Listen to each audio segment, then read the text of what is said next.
So, now that Cassandra's out of earshot, are you holding up all right? I mean, you go from being the most wanted criminal in Tethras to joining the armies of the faithful. Most people would have spread that out over more than one day. I have no idea what's happening anymore. That makes two of us. For days now, we've been staring at the breach, watching demons and maker knows what fall out of it. Bad for morale would be an understatement. I still can't believe anyone was in there and lived. If it was that bad, why did you stay? Cassandra said you were free to go. I like to think I'm as selfish and irresponsible as the next guy, but this... Thousands of people died on that mountain. I was almost one of them. And now there's a hole in the sky. Even I can't walk away and just leave that to sort itself out. It's pure luck that I escaped. Good luck or bad? You might want to consider running at the first opportunity. I've written enough tragedies to recognize where this is going. Heroes are everywhere. I've seen that. But the hole in the sky... that's beyond heroes. We're going to need a miracle.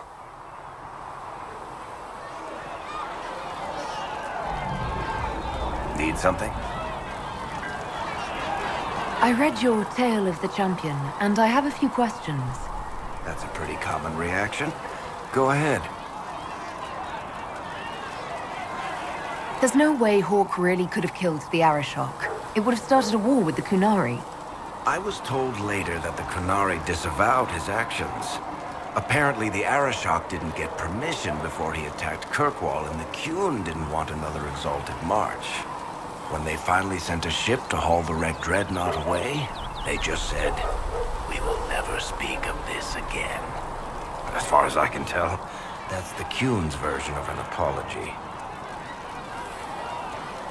In the book, you say that first Enchanter Orsino turned himself into a giant monster made of corpses. How? Why?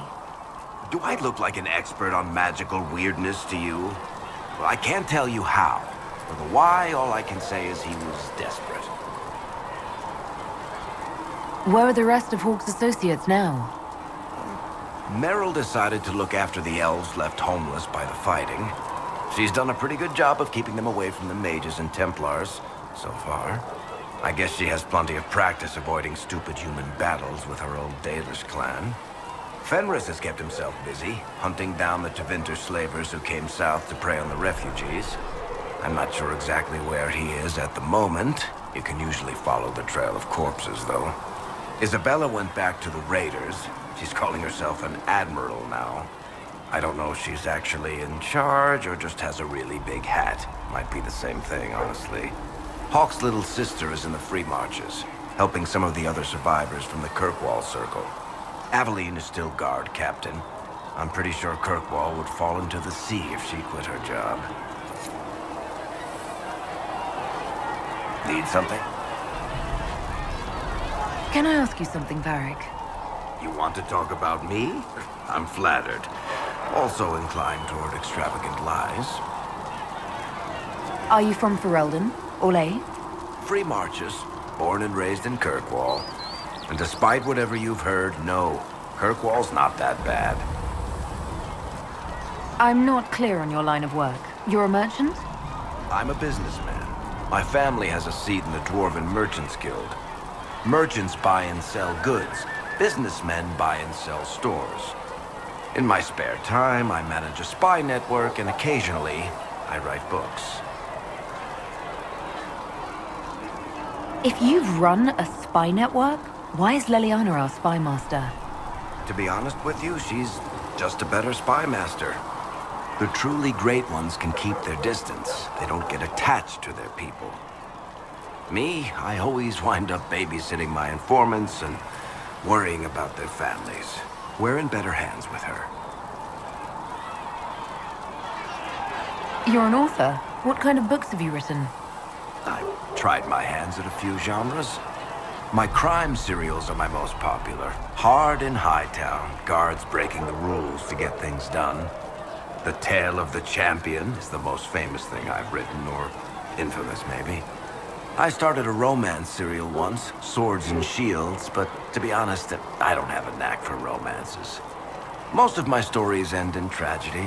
Probably that says something unfortunate about me personally. What sort of shops do you own? Actually, we don't own shops. That was just an example. Mostly we invest in moneylenders. Auction houses, a few mercenary companies, a couple of smithies. I think we own half a beet plantation in Ravane somewhere. Most of that's my brother's doing. Bartrand had business sense.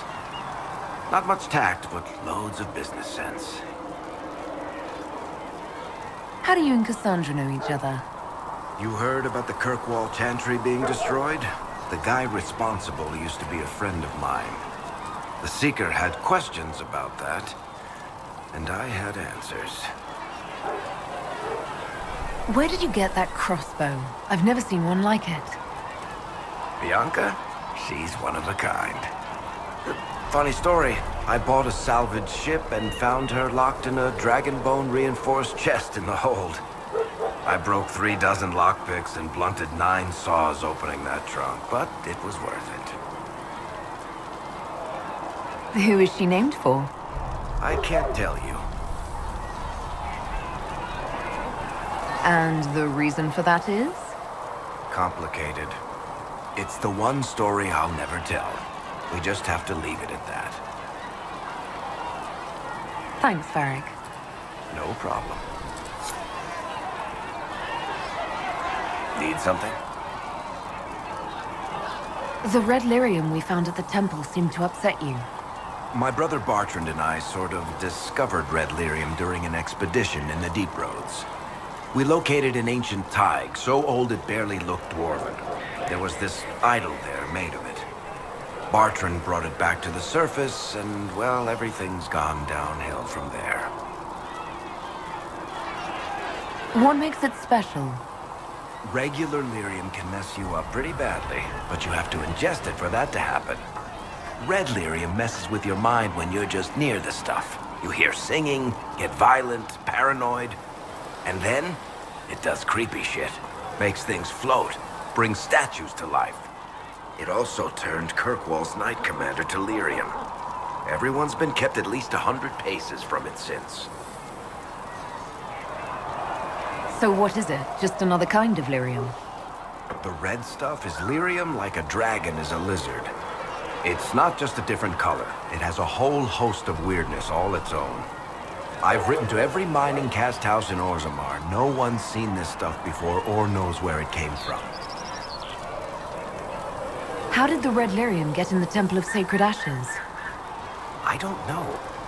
So as far as I knew, the only piece to make it to the surface was destroyed. And the location of the Tig it came from is a secret. Did someone find more of it in the Deep Roads? That's not a cheery thought. I think that's enough on red lyrium. Yeah, not really my favorite subject.